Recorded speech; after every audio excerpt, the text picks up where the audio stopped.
देखो इंटीग्रेशन क्या है आपके पास में, integration is just reverse of derivation.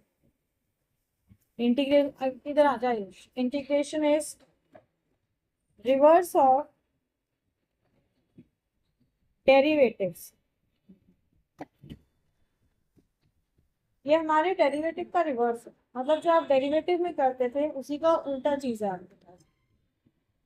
जैसे मैं दो फंक्शन ले रही हूँ, लेट टू फंक्शंस भी, एक कैपिटल एफ एक्स ले रही हूँ, एक में स्मॉल एफ एक्स इग्नोर कर। ये दो फंक्शन है आपके पास में, दोनों एक दूसरे के साथ रिलेटेड है। कैसे? D by D x of capital f x is equals to small F x.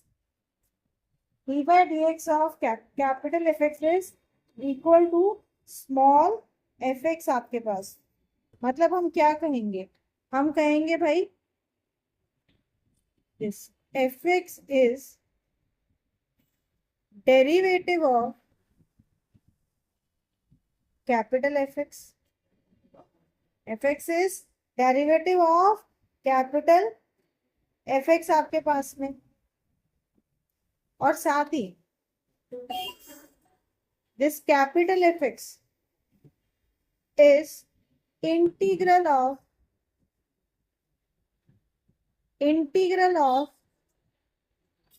Small F x. आ रही बात समझ में? दोबारा समझो, this capital f x is integral of small F x जो हमारा यहाँ पे फंक्शन आ रहा है, एंड उल्टा कि भाई small F x is derivative of capital F. समझ में आ गई बात? And this is known as indefinite integral.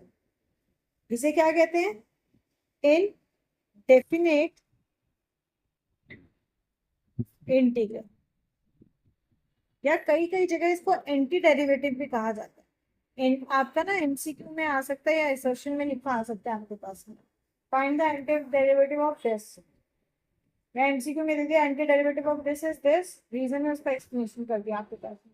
So anti derivative is nothing, it is integral. क्या है आपके पास में? इंटीग्रल। समझ में आ गई बात?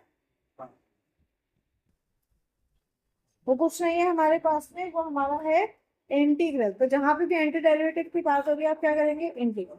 अब देखो यहाँ पे क्या कहा भाई, ये इनडेफिनेट इंटीग्रल। ये क्या है आपके पास में? इनडेफिनेट इंटीग्रल है आपके पास में, क्योंकि ये एक इनडेफिनेट इंटीग्रल है, इसीलिए हम यहाँ पे एक आर्बिट्री कांस्टेंट ले लेते हैं। D by D x of F x plus C equals to small F X. कहता है फिक्स नहीं है, तो एक छोटी वैल्यू प्लस या माइनस भी हो सकती है आपके पास। ये एक इनडेफिनेट इंटीग्रल है, तो ये हमने जो है वो एक स्मॉल सी, एक कैपिटल सी ले लिया। This is arbitrary constant.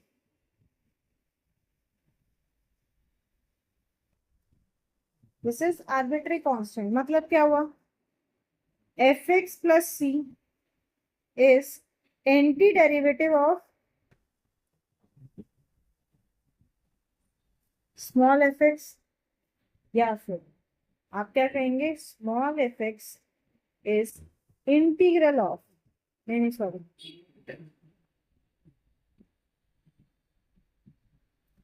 आप क्या कहेंगे?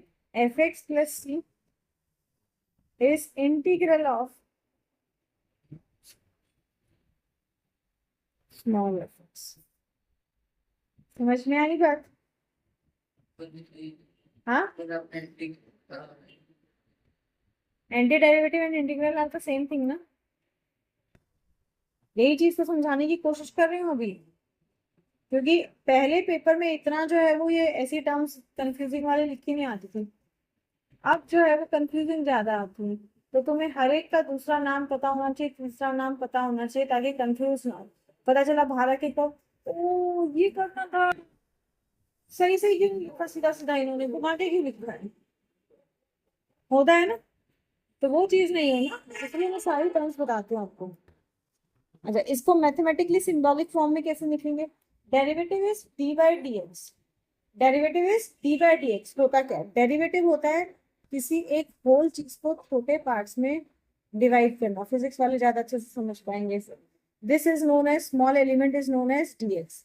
इंटीग्रल क्या होता है, ये जितने भी छोटे पार्ट्स हैं इनको कंबाइन करके होल पार्ट को निकालो, इसका उल्टा लिखते कैसे हैं, this is integral f x d x equals to what, f x plus, यहाँ पे सी आपका क्या है, आर्बिट्री कांस्टेंट। सी क्या है, आर्बिट्री कांस्टेंट। समझ में आ गई बात।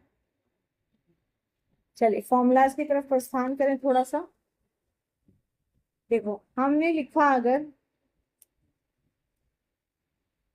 D by D x of x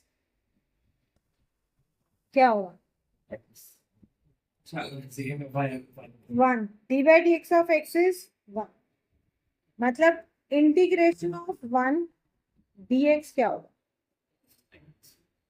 x। अगर y होता तो, यहाँ पे dx पे dy होता तो,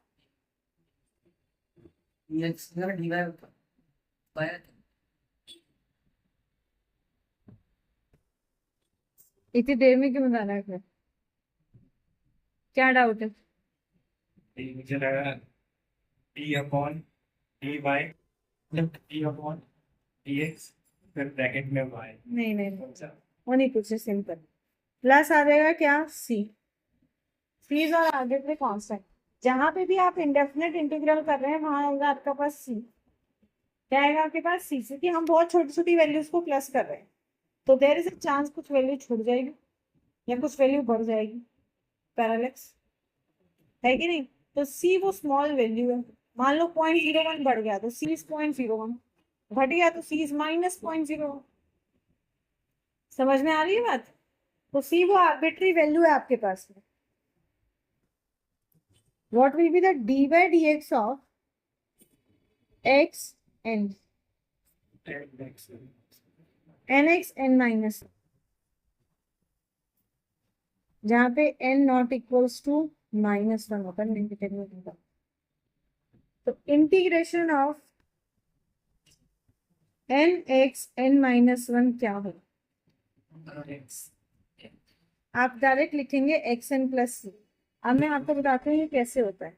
देखो अगर मैं इंटीग्रेशन ऑफ xn करती हूँ, अगर मैंने किया इंटीग्रेशन ऑफ xn, तो इसका इंटीग्रेशन क्या होगा आपके पास, n+1 अपॉन n+, प्लस। तो अगर इस चीज का इंटीग्रेशन करेंगे, मैंने किया n(x n-1 dx का इंटीग्रेशन, चीजों को समझोगे ना तो रट्टे नहीं मारने पड़ेंगे, वरना जितने डिफरेंशिएशन के फॉर्मूले हैं उसके ट्वाइस इंटीग्रेशन के फॉर्मूले, आधे फॉर्मूले हम इसी से याद कर लेंगे, तो जरूरत ही नहीं है आपको रट्टा मारने की। अब जब मैं करूंगी तो क्या होगा, n तो n का n ही रह जाएगा, पावर में क्या होता है +1, तो x n-1 +1 होल अपॉन में क्या आएगा, पावर n-1 +1 प्लस, तो ये क्या हो गया n इंटू एक्स की पावर क्या आएगी n, और नीचे भी क्या आएगा n से n कट गया प्लस सी, क्या आ गया xn प्लस, यही चीज है right. Next d by D x of sine x is, हाँ, cos x, integration cos x dx is sin x plus c, d by dx of cos x is minus sin x.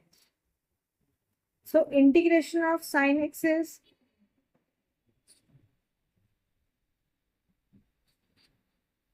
अब देखो इधर minus है ना, taking minus on both sides कर दें अगर हम, तो ये हो जाता है minus cos x equals to sin x।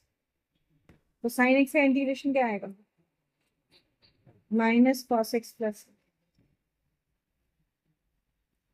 भाई आधे फॉर्मूले हम इसी से याद करेंगे, आधे तो आपको लर्न करने पड़ेंगे, वो भी लर्न क्या है वो यूज के साथ साथ अपने आप लर्न हो जाएंगे पाइथागोरस की तरह। अपने आप लर्न हो जाएंगे जितनी बार यूज करोगे, जितनी बार यूज करोगे बिना लिखे लर्न नहीं होंगे भाई। D by D x of tan x is sec square x. So integration of sec square x dx is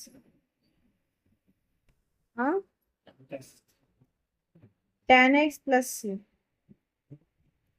D by dx of cot x is minus cosec square x. Integration of cosec square x dx is minus cot x plus. आप समझ गए ना क्या बेटा? करेंगे अभी।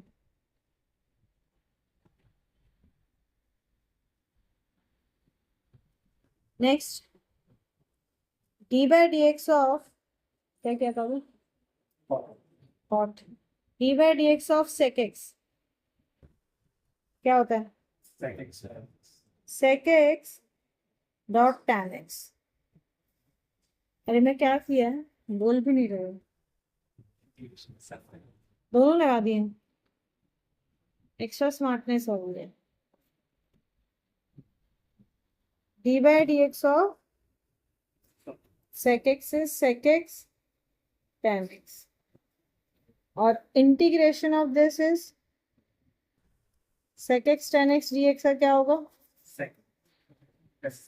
sec x plus c. Next d by dx of minus d by dx of cosec x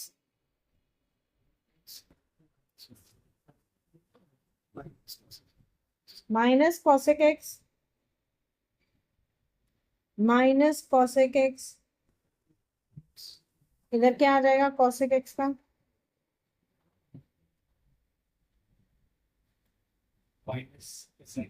cot x। इसका क्या आएगा?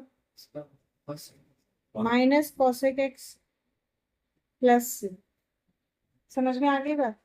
फॉर्मूले तो और भी हैं, पर ऐसे फॉर्मूले करते रहेंगे बोर्डम आएगा, तो फॉर्मूले नहीं करे के साथ अब पहले छोटे से 2-4 क्वेश्चन कर लेते हैं। Integration of x to the power 6 dx, integration of 1 upon x to the power 3/4 dx। Simple, फटाफट बताओ, करो कॉपी में।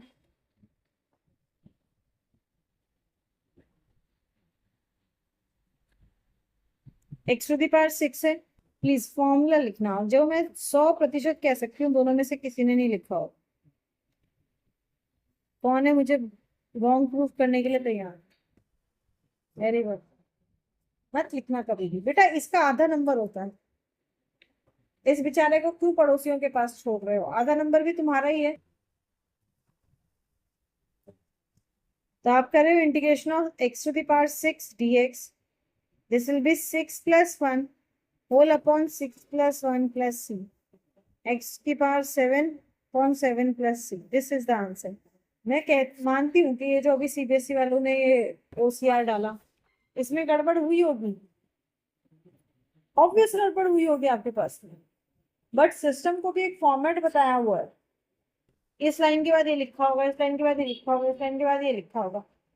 जब सिस्टम ने ये एक लाइन देखी नहीं तो सिस्टम आगे वाले को क्या करेगा? क्रॉस। फिर तुम कहना मेरे तो इतने कम बनते ही नहीं थे, मैं तो बहुत अच्छा पेपर गया था, फलाना हो गया, धिकड़ा हो गया।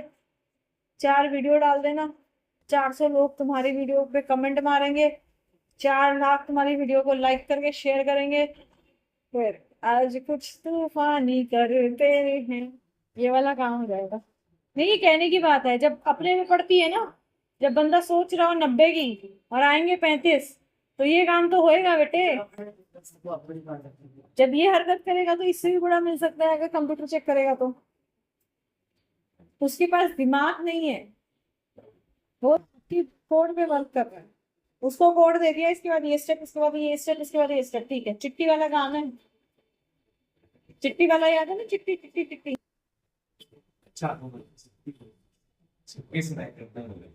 चिट्ठी नहीं चिट्ठी चिट्ठी। गया तो मदद करने था, पर उसको क्या पता कि भाई मदद करने से पहले हालात भी देखने हैं बंदे के क्या हालात हैं, नहीं पता। उल्टा काम हो गया भाई, बंदे ने सुसाइड कर लिया, साइंटिस्ट पे ही केस हो गया उल्टा। No that's reality.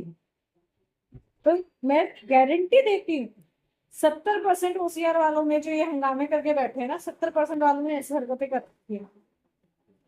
70% बंदों ने ऐसी हरकतें कर रखी है। ये गवाह है भाई बंदा। मैं जो राइटिंग खराब लिख रहा था उसको भी बिठा बिठा के लिखवाती थी, ढंग से लिख, ओसीआर चेकिंग है। जितने बनेंगे नहीं उतने कटेंगे फिर तेरे। याद है? नहीं याद है?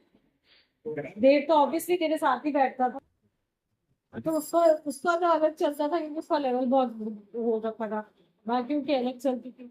तो मैं लिख के मैंने प्रैक्टिस करवाई है जनवरी से बच्चों को, मैं लिख के दिखाऊं मुझे एक एक स्टेप, बस इसी रीजन से।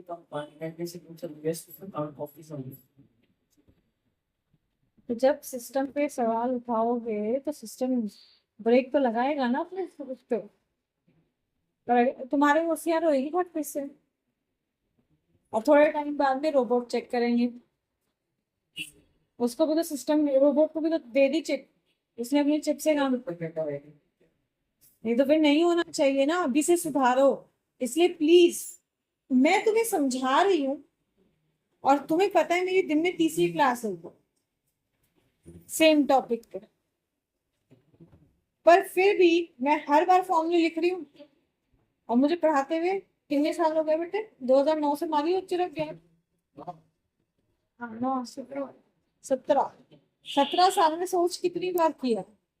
फिर भी आज भी मैं तुम्हारे सामने एक एक फॉर्मूला लिख, हमें लास्ट में जाके कैलकुलेशन छोड़ देती हूँ कि बेटा कैलकुलेशन छोड़ दो, मैं कर लेना खुद से, मैं डायरेक्ट आंसर बता दूँ। पर कभी ऐसा हुआ है मैंने फॉर्मूला नहीं लिखा? इवन अपने फिजिक्स केमिस्ट्री में मैं फॉर्मूला भी लिखती हूँ, गिवन वाला भी पॉइंट लिखती, तू नहीं लिखता कभी भी। और मैं फिर भी लिखती हूँ क्योंकि मैं उस सिद्धांत पे काम करती हूँ, अगर बच्चे से कुछ कराना है तो पहले खुद कर। मैं मारूंगी शॉर्टकट तो बच्चा मारेगा शॉर्टकट। तो मेरे बच्चे डर जा थोड़ा सा, मुस्कुराइए, बेटा ऐसा मुस्कुराता है ना, कहते सुधरूंगा नहीं। हाँ बोलो आंटी जी। आओ, अभी भी नहीं देखते सर। ओके, इसको क्या किया आपने, ये हो जाएगा, ऊपर चला जाएगा x की पावर -3/4 dx। देन आप लिखेंगे सरकार फॉर्मूला, राइट। फिर आप लिखेंगे फॉर्मूला जो कि आप लोगों ने नहीं लिखा होगा। अच्छा, आप लिख लिया ना, अब तो वो मेरे सुनने के बाद लिखा है। तो ये बन जाएगा आपके पास x की पावर -3/4 +1 अपॉन में भी आ गया -3/4 +1 +c। बेटा अब सुनो, अब मैं what ever it is plus कर लेना, मैं प्लस नहीं कर रही हूँ। अब सुन लो नंबर कहाँ कहाँ कटते हैं। पहली चीज फॉर्मूला, इसको छोड़ देते हो आप। तो क्या प्रॉब्लम, पता है क्या है प्रॉब्लम? इज स्कूल वाले रफली चेकिंग करते हैं, स्कूल वाले रफली चेकिंग करते हैं। टू बी फ्रैंक, मैं भी जब स्कूल में चेकिंग करती थी, हम जब पढ़ाती थी चेकिंग करती थी, तो रफ चेकिंग करते थे कि वो शीट है फटाफट निपटाओ यार, खत्म करो काम। तो रफली चेकिंग करते हैं, तो ये आधा आधा एक एक नंबर हम नहीं काटते। पर जब बोर्ड है तो बोर्ड में एक नहीं 3 बंदे चेक कर रहे हैं, तो कोई रफली चेकिंग नहीं करेगा। समझ में आ रही है बात? क्यों? हर एक को अपनी नाक बचानी है। मान ले मैंने दे दिए 70 नंबर, अगले ने बोला भाई 70 कैसे बन रहे हैं मैडम, इसके तो 65 ही बन रहे हैं। ये देखो इसने यहाँ फॉर्मूला नहीं लिखा, इसने ये कर दिया। तो फिर उसका भी खराब होता है कि भाई मैडम सही से चेक नहीं करती है, अगली बार उसको पैनल में नहीं बुलाने वाले। समझ में आ रही बात? और फिर दूसरा है, वहां पहले आंसर की होती है, वहां टीचर अपना दिमाग नहीं लगाता। वहां हमारे पास एक आंसर की होती है, ये स्टेप 1 नंबर, ये स्टेप 0.25, ये स्टेप 0.75, ऐसे मार्क्स होते हैं आपके पास में, तो वहां अपना दिमाग नहीं लगाते। फिर वहां कटिंग होती है। दूसरा कटता है आपके पास में ये जो बेटा dx है, ये मेरा कटा था 1 नंबर। पूरे साल 100 थे, बस एक फाइनल में 99 थे, इस एक dx की वजह से। तो हर स्टेप के साथ dx लिखना है जब इंटीग्रेशन कर रहे हो आप, बिना dx काम नहीं चलेगा। एग्जैक्टली। एंड अगर इनडेफिनेट है तो ये c, इनडेफिनेट है तो ये c। अगर 2 नंबर का क्वेश्चन है तो 0.75 तो इन 3 के नंबर है। फिर तुम कहोगे मैं तो पूरा सही करके आया था, मेरा फाइनल आंसर भी सही आ रहा था, मैंने आगे गूगल मारी थी, चेक किया था, तो मेरा नंबर कट गया, तो बेटा नंबर यहाँ कटा। समझ में आ रही है बात? तो एक एक पॉइंट को आपने लिखना है। चलो अगला फॉर्मूला देखते हैं। इन्हें फॉर्मूले में कोई डाउट है सर? नहीं। चलो नेक्स्ट देखो, अगर आपके पास में है d by D x of e x, क्या होता है? E x. Integration of e x क्या होगा? ये हो जाएगा e x plus c. D by D x of log x is 1 upon x. Integration of 1 upon x is log x plus c. d by dx of ax, ये बता दो। ये लड़के ने आज तक मैं 50 बार करवा चुकी, ये तेरे सही में है तो क्या है? धन्यवाद। क्या? लोग ए लोग ए एक्स लॉग ए, क्या? ये भी कॉन्स्टेंट है ना? हाँ, पर इसकी पावर एक्स है ना आपके पास? पावर है नहीं नहीं, स्केलर नहीं है, पावर में है आपके पास। And integration of a x log a is a raise to the power x plus c. And what if अगर सिर्फ ए एक्स दे दिया?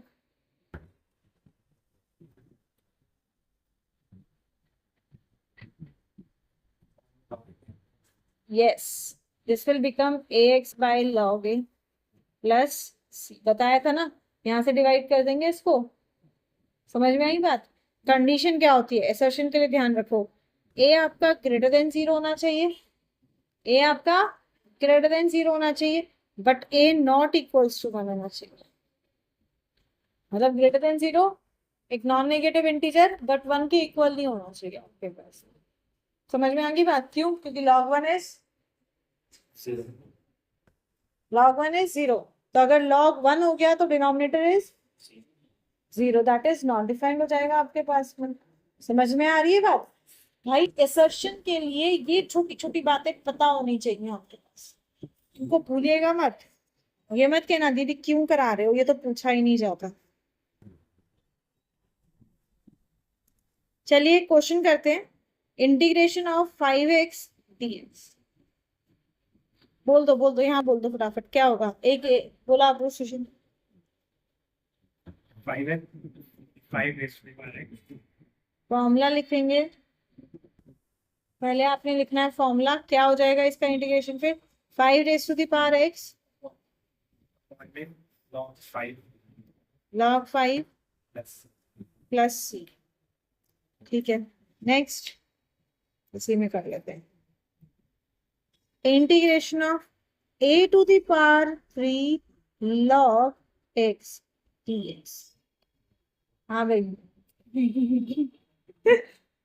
पहले फॉर्मूला लिखेंगे, उसके बाद a raise to the power 3 log x और थप्पड़ पड़ेगा तुझे। मैंने ये क्यों दिया? क्योंकि तुझे मैंने रिसेंट में लॉग की प्रॉपर्टी कराई है। अच्छा हाँ बेटे, क्या होगा? log अब log लेकिन आप नहीं बोल। हाँ बेटे, क्या होगा?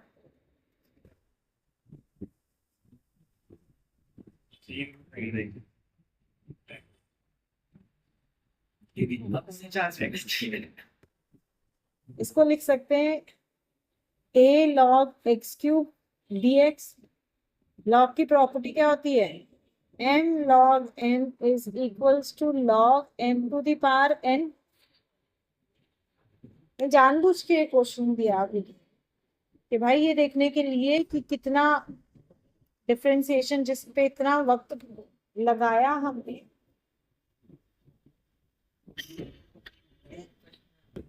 एक्सपोनेंट का क्या होता है? एक्सपोनेंट का हमें पता है कि a log fx is fx, है ना? एक्सपोनेंट फंक्शन का यही होता है आपके पास में। तो इसको क्या लिख सकते हैं आप? This will become what? X cube dx।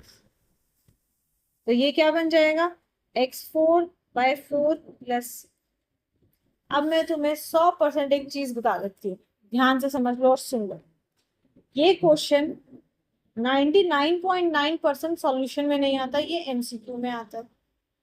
MCQ में आपको ऐसे ऑप्शन दे दिए जाएंगे कि भाई इनमें से कौन सा इसका मोस्ट अप्रोप्रिएट आंसर है। ए एक्स लॉग एक्स, ए एक्स लॉग 3, एक्स की पावर 4/4, मतलब सब में प्लस सी डाल दिया, ए की power 3x log x plus c. अब मुझे 100% बताओ, ईमानदारी से, रब्बी सौ, अगर ये मैंने तुम्हें नहीं बताया होता तो वो इनमें से कौन सा आंसर करते? क्या तुम सी किसी भी हालत में करते? नहीं करते। पहले उसकी सूरत देखते और कहते अभी इसको करने में बहुत टाइम लगेगा, तुक्का मार देता है। तुक्का मारने के लिए देखते ए की पावर 3 लॉग एक्स है, तो ए एक्स वाला रूल लग रहा होगा, और वो होता है ए एक्स लॉग ए।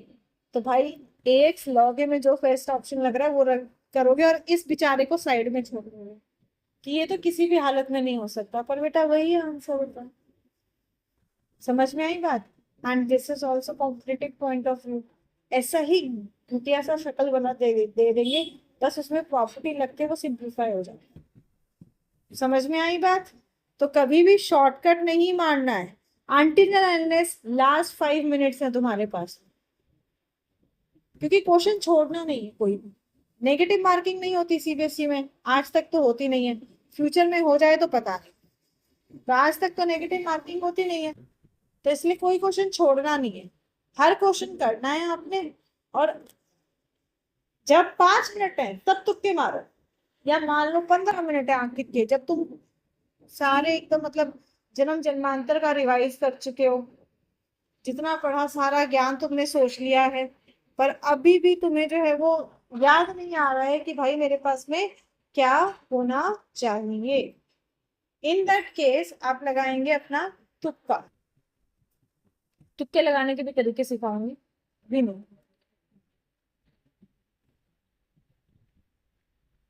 इतनी चीज क्लियर है? कोई डाउट सर?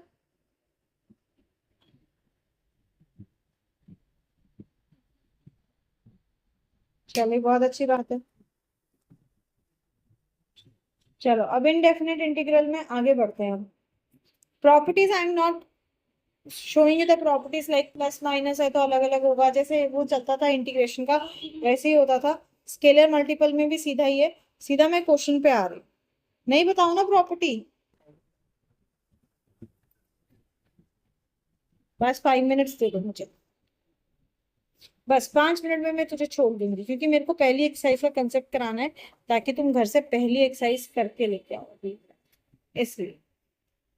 हाँ जी, मैंने प्रॉपर्टी वही है जो डिफरेंशिएशन में होती थी, कि प्लस है तो दोनों को सेपरेट सेपरेट प्लस करेंगे, प्लस करके जो है वो डेरिवेटिव करेंगे, माइनस है तो माइनस करके डेरिवेटिव करेंगे, मल्टीप्लाई है स्केलर मल्टीपल बाहर ले लो एंड फिर कर दो।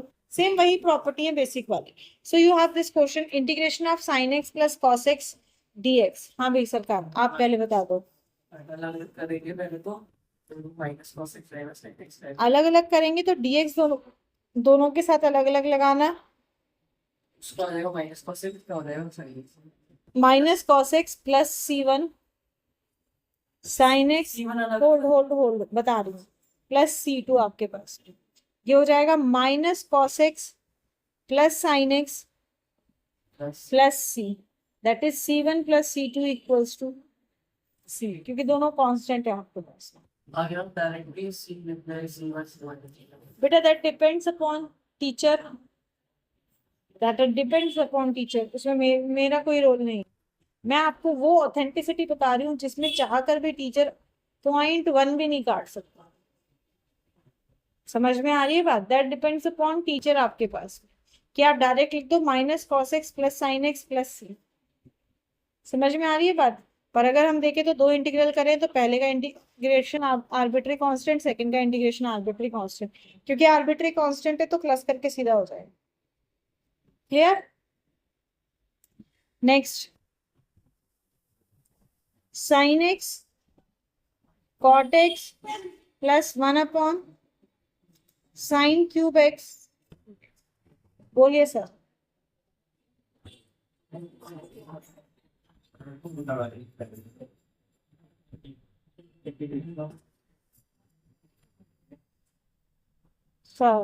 नो, देखो मैंने कई बार बोला है, maths exact Fine. S for simplify. पहले आप देखो क्वेश्चन सिंप्लीफाई हो रहा है नहीं।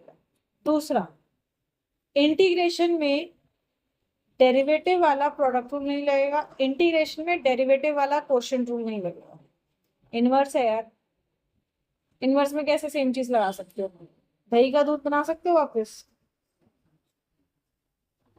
तो अलग अलग इसको कर देंगे, sine x multiply cot x dx, sine x multiply 1 sine cube x dx।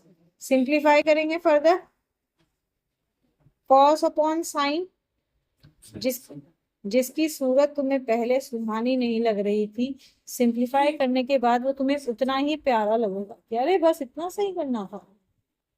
Sign से साइन गया, ये बच जाएगा cos x dx। Sine square को क्या लिख सकते हैं? अब बता दो, हो गया सिंप्लीफाई। अब क्या आएगा, क्या लिखूं? माइनस साइन एक्स है। कॉस का डेरिवेटिव नेगेटिव होता है, यहां उल्टा सीन है। Sine x plus C1 cos x square का minus cot x plus C2। जो डेरिवेटिव में नेगेटिव था वो अब पॉजिटिव हो जाता है, और जो वहां पॉजिटिव था वो नेगेटिव हो जाएगा। अगेन हम कर देंगे C1 plus C2 is equals to some C arbitrary. This will become sine x minus cot x plus C। समझ में आई बात? पक्का? Okay. This is 1 plus x का whole square under root x dx। पूरा सॉल्व नहीं करूंगी, पूरा सॉल्व आप घर से करके लेके आएंगे। आंसर मैं कल ही बताऊंगी आपको क्या है, बस अभी अप्रोच देखनी है। क्या करेंगे बताए? I want to see your approach.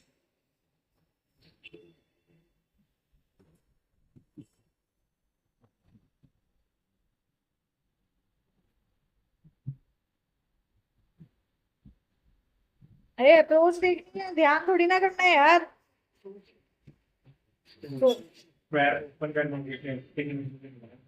Very good भाई, सिंप्लीफाई। सबसे पहले जब भी कोई भी क्वेश्चन है, किसी भी चैप्टर का क्वेश्चन है मैथ्स में, पहला काम करो कि भाई सिंप्लीफाई कितना हो रहा है। तो 1 plus x square plus 2x whole upon under root x dx। अलग अलग कर देते हैं, 1 upon under root x plus dx, x square upon under root x dx plus 2x upon under root x dx। अब क्या करेंगे? हाँ, सबसे पहले मैं log root x कर दूंगा, x की power minus. Please correct. 1 upon x log x, 1 upon root x log x. Simplify करेंगे, एक्स की पावर -1/2 dx, ये हो जाएगी 2 -1/2 is 3/2। वरना x का इंटीग्रेशन log x हाँ, तो रूट है बस रूट। नहीं नहीं नहीं नहीं नहीं, अभी वही यही समझ ले। लॉग ऑफ रूट एक्स का मतलब क्या हुआ? Half log x. प्रॉपर्टी है ना, फिर सेम कैसे हो सकता है? और बेटा सावधानी घटी दुर्घटना घटी। दुर्घटना आपके करियर के साथ घट जाएगी अगर ऐसे सावधानी हटेगी तो। 2 को बाहर ले लो, एक्स की पावर हाफ dx। अब क्या करेंगे? Integration of x power n कर दोगे? लगा लेना आप। आगे बढ़ते हैं। कहते हैं fine anti derivative f of f defined by fx equals to 4x की power 5 minus 6x where f0 is equals to 2। बताओ क्या करें?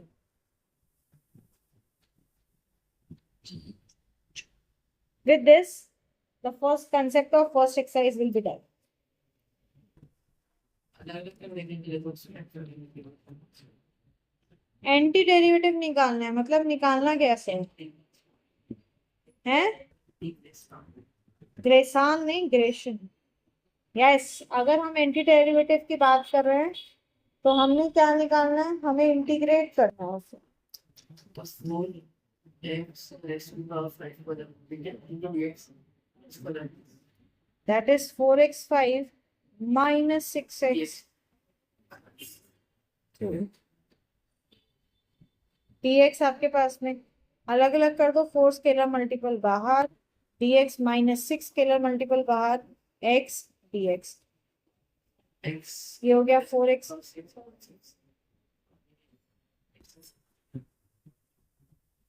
अब इसका क्या कहना है? जो x की वैल्यू 0 है तो आंसर 2 है। इसको कैपिटल इंटीग्रेशन किया है, उसमें x की वैल्यू निकाली। तब इसको 0 की इक्वल और उससे क्या फायदा होगा? उससे आपको c की वैल्यू मिल जाएगी, उससे आपको, हाँ बोला नहीं ना आपको, पर जब वो बोल रहा है कि आपको इसका एंटी डेरिवेटिव निकालना है, मतलब वो फंक्शन निकालना है हमारे पास में जिसका ये डिफरेंशिएशन करके बनेगा आपके पास, तो उसमें c नहीं होता ना, उसमें तो उस कांस्टेंट की वैल्यू चाहिए आपके पास, तो वो निकालेंगे। तो f0 is 2, this will B 0, this will B 0, c की वैल्यू क्या आ गई 2, देयरफॉर फंक्शन क्या होगा, तो काटो 2x की पावर 6/3 माइनस 3x² प्लस, समझ में आ गई बात? कोई डाउट? हाँ जी, पक्की बात? चलिए बहुत बढ़िया, इसको रिवाइज करके आएंगे और अपनी फर्स्ट एक्सरसाइज करके आना है।